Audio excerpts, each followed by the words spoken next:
Bonjour tout le monde, alors on se retrouve pour nos amis Sagittaires pour ce mois de novembre 2020.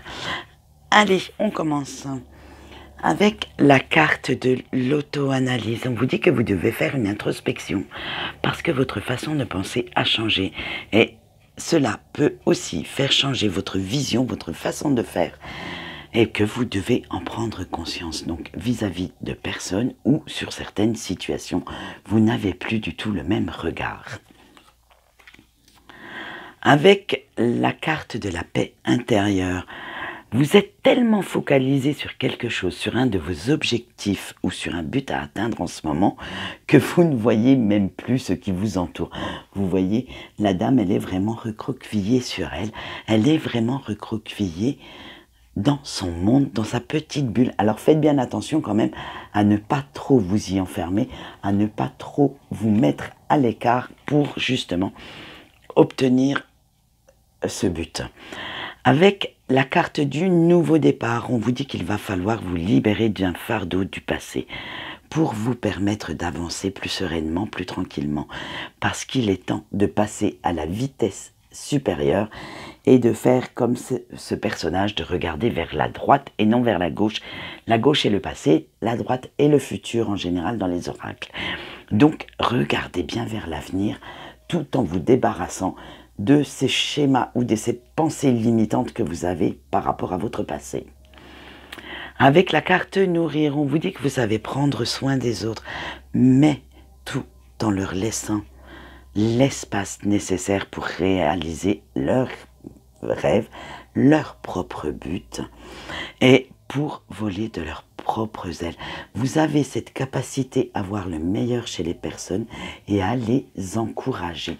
Donc servez-vous bien de cette grande capacité pour pouvoir améliorer le but à atteindre de certaines personnes.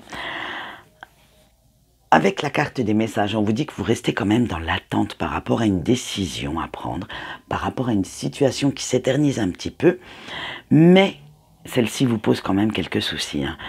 Vous devez quand même lâcher prise car vous n'avez aucun contrôle sur celle-ci et vous devez laisser faire les choses et laisser faire les personnes compétentes en fait. Allez, maintenant on continue avec le professionnel et avec le 9 de coupe. On dit que vous avez suivi les conseils de personnes beaucoup plus expérimentées que vous et vous allez encore faire des efforts parce que vous sentez qu'il faut encore en faire pour réaliser votre objectif professionnel. Mais croyez-moi, vous tenez le bon bout, donc tenez bon la barre et n'abandonnez surtout pas. Avec le 9 de denier, vous avez trouvé votre équilibre professionnel s'entend, et vous allez être récompensé pour tous ces efforts que vous avez faits et que vous allez encore réaliser. Alors que ce soit par une promotion, par une reconnaissance de vos supérieurs ou de vos collègues, ou même par un gain financier. Et oui, même le gain financier va s'en mêler. On est en fin d'année, peut-être y aura-t-il une petite prime pour vous. Avec le roi de coupe, on dit que quelqu'un va vous aider financièrement ou du moins vous donner un petit coup de pouce. Alors attention, comme j'ai parlé de prime, ça peut très bien venir de là. C'est pas forcément quelqu'un d'intime avec vous qui va vous donner ce petit coup de pouce. Ça peut très bien être à votre travail avec cette fameuse prime. Ça peut être un jeu de hasard où vous gagnez une petite somme assez coquette. Ça peut être je veux dire, quelqu'un qui vous devait de l'argent et qui vient vous le rendre. Bref, on ne sait pas d'où vient ce petit coup de pouce, mais il va bien vous aider à retrouver une stabilité financière pour cette fin d'année. Allez, maintenant on passe aux énergies sentimentales, cher ami Sagittaire. Avec la carte de la nouvelle vie, on dit que vous aspirez à une vie pleine de nouveautés, d'imprévus, que vous détestez tout ce qui est routine. Vous avez besoin de cette bouffée d'air frais pour vous donner l'enthousiasme nécessaire pour vivre votre couple passionnément comme vous souhaitez le vivre en fait. Vous n'aimez pas qu'on vous impose une façon de vivre qui n'est pas la vôtre. Vous tenez énormément à cette indépendance de pensée. Avec au fil de l'eau, on vous dit que vous vous laissez porter par le fil de votre couple. Vous avez confiance en cette personne comme elle a confiance en vous. Et vous n'essayez jamais de résister à cette douce sensation, de vous laisser envelopper de cette brume d'amour, de tendresse, car vous en avez besoin. Allez, avec la spirale, on vous dit que certaines peurs vous tirent encore un peu bas parce que vous revivez certains schémas du passé. Vous les laissez en fait revenir, ces peurs et ces doutes, et ça crée les mêmes erreurs parce que vous reproduisez les mêmes schémas. Vous n'avez pas tiré la bonne leçon et vous n'avez surtout pas vu quelle décision prendre à un moment donné de votre vie. Donc laissez bien en arrière ces peurs et ces doutes pour ne pas qu'ils impactent sur votre avenir sentimental et sur l'avenir de votre couple. Avec l'histoire sans fin, eh ben voilà, on y retourne. Vous avez parfois une faible estime de vous-même et vous pensez que de vous détacher des autres vous fera guérir de certaines blessures d'abandon ou de rejet. Alors que non, c'est justement le contraire. Plus vous allez vous détacher des autres, moins vous allez ressentir leur amour et moins vous allez cicatriser correctement. Donc essayez de gérer ces blessures, essayez de gérer les peurs que vous avez, tout en conservant l'amour de votre autre et en le prenant à bras-le-corps et en le vivant, en le ressentant. Avec la croisée des chemins, on vous dit qu'il est temps de tourner le dos à ce passé et d'assumer vraiment les conséquences de ce que vous avez vécu, d'apprendre les leçons. Tirez-en les leçons adéquates. Vous devez être honnête envers vous-même et savoir ce que vous souhaitez investir dans votre relation actuelle pour ne plus avoir peur de l'amour. Alors, n'en ayez pas peur, l'amour est un doux sentiment. Des fois, il fait mal, c'est vrai, mais bien plus souvent, il vous porte, il vous transporte, il vous rend heureux ou heureuse. Alors, prenez ce qu'il y a à prendre. Bien, maintenant, nous allons voir vos points forts pour ce mois de novembre, chers amis Sagittaires. Et vous avez eu l'être de lumière. Alors, on vous dit que vos anges et vos guides vous aident à trouver la meilleure voie pour vous-même. Même s'ils mettent des obstacles sur votre route, c'est pour une bonne raison, pour en tirer les leçons que vous devez tirer.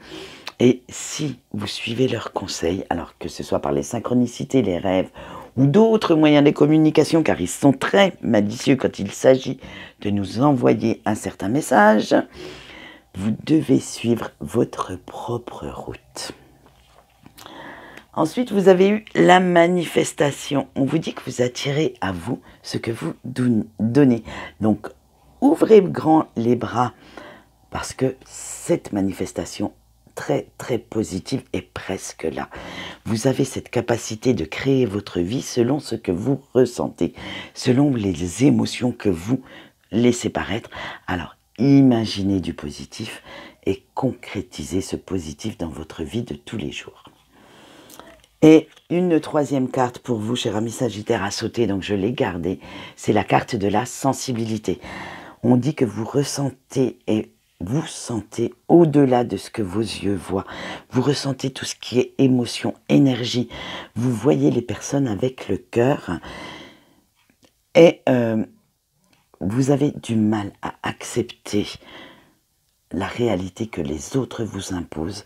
Vous préférez voir la réalité que votre cœur et votre intuition vous donnent. Vous êtes très très sensible à tout ce qui est énergique. Ça émane de l'aura d'une personne ou les énergies extérieures. Maintenant, nous allons voir vos points faibles pour ce mois de novembre. Et vous avez eu l'ITA. Alors avec l'ITA, on vous dit que vous devez apprendre à briller, à laisser votre lumière intérieure vous épanouir un petit peu plus. Bien sûr, vous êtes comme tout le monde. Vous avez besoin de cette reconnaissance et vous devez également laisser entrer l'abondance dans votre vie. Avec le livre des secrets, et ouais, vous avez du mal à dévoiler un peu ce que vous ressentez. Laissez vos émotions s'exprimer, même si on garde un petit jardin secret, il est bon quand même pour vos proches, pour ce qu'ils ressentent. Il est bon quand même de montrer de l'affection qu'on leur porte. Donc n'en ayez pas peur, laissez ces émotions d'amour s'exprimer. Ça, tout le monde, il n'est pas méchant, hein, je vous rassure. Il y en a qui apprécient beaucoup ces preuves d'attention et d'affection. Nous allons voir maintenant les messages de vos anges gardiens et de vos guides, et vous avez eu la haute prêtresse. Alors, avec la haute prêtresse, on vous dit que vous devez vous concentrer sur tout ce qui est positif dans votre vie et utiliser votre discernement, votre intuition pour y arriver, pour voir le positif dans chaque situation. Vous avez eu aussi la femme loup. Et avec la femme loup, vos anges vous disent que vous devez laisser votre côté sauvage s'exprimer. Vous devez vivre au maximum vos émotions et retrouver cette harmonie avec la nature. Il est temps de vous libérer de vos pensées limitantes et d'exprimer votre vrai moi, de vous montrer tel que vous êtes normalement à l'intérieur de vous. Voilà ce qu'on peut dire pour vous pour ce mois de novembre, chers amis Sagittaires. Quant à moi, j'ai fini de papoter. Je vous souhaite une bonne journée et je vous dis au revoir.